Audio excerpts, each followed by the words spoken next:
Hello everyone, welcome to your first practice of the month, first practice of September, and because it's the first practice of the month, this practice is free to all subscribers, paid and free subscribers, so welcome everybody, get comfortable, get relaxed, and we're going to enjoy a really lovely practice. So you might have seen there's a theme for all of September's practices around sleep, and this particular practice we're looking at what happens and why you wake up at 3 a.m. 3 a.m. is a really common time for waking up from sleep. So if you're going, yes, my God, that's me all the time, then I'm going to explain why that happens and I'm going to show you what you can do about it to fix it. Okay, so let's get going. So first of all, let's talk a little bit about why the 3 a.m. wake up happens and what's going on there. So with the 3 a.m. wake up, generally speaking, why we're doing the 3 a.m. wake up is because we're actually getting a cortisol spike too early. So let me explain a little bit about, there's two hormones in our body that are really relevant to sleep.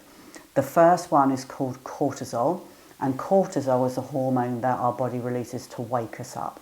And it's also, it's sometimes referred to as a stress hormone, but we don't need to worry too much about that right now. It is a natural thing, it's not a bad thing to have in the body. When we're under chronic stress and we're stressed for a long period of time, this can be elevated cortisol in the body. There are impacts of having cortisol elevated all the time, but it's needed and it's a natural thing, it's not a bad thing. So for sleep, well, all we need to know is our body releases cortisol around about 3 to 4 a.m. normally, gently and gradually, and that spikes at around about 6 to 7 a.m. to help us wake up. And then there's an inverse, so an opposite connection to another hormone in the body called melatonin. So cortisol here, melatonin. Melatonin is the hormone that enables us to fall asleep.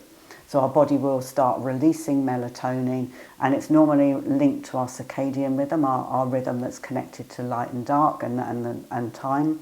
So when we start to get dark, which is why, phone is not great, because the body will naturally detect that it's starting to get, the light's starting to reduce, release melatonin that enables us to actually go to sleep. So we've got this inverse connection. When melatonin is high, cortisol's low because we're going to sleep. Cortisol starts to raise, melatonin reduces. This enables us to wake up.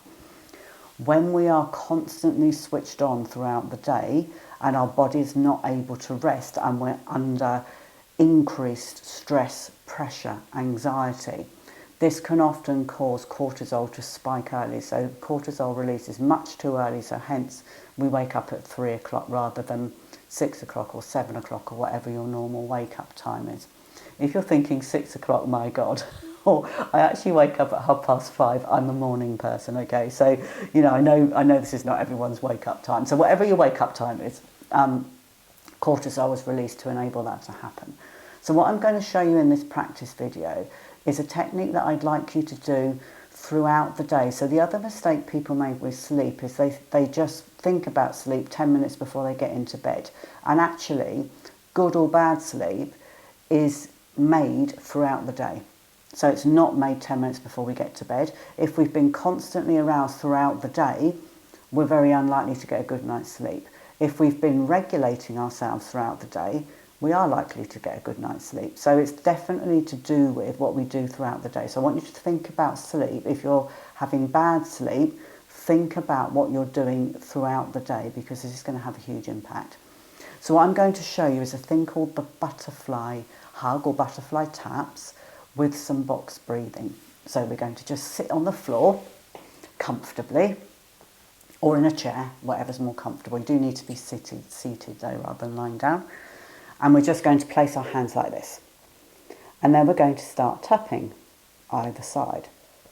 So what we're doing here is a technique called bilateral stimulation. And by stimulating bilaterally, i.e. opposite sides of the body, one after the other, alternately, what we do is we help the brain to calm down and we help the brain to find safety.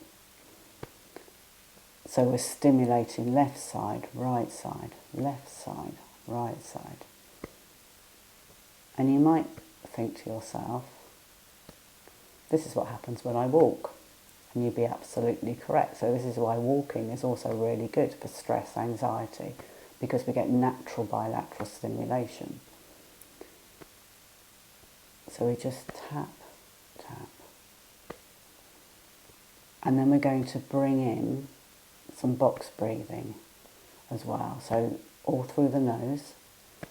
I'd like you to inhale, 2, 3, 4, hold the breath, 3, 4, exhale, 3, 4, hold the breath, 3, 4, inhaling, 3, 4, hold the breath, 3, 4, exhaling, 3, 4, holding, 3, 4, and inhaling, 3, 4, holding, 3, 4, exhaling, 3, 4, holding, 3, 4, just letting go of that breath.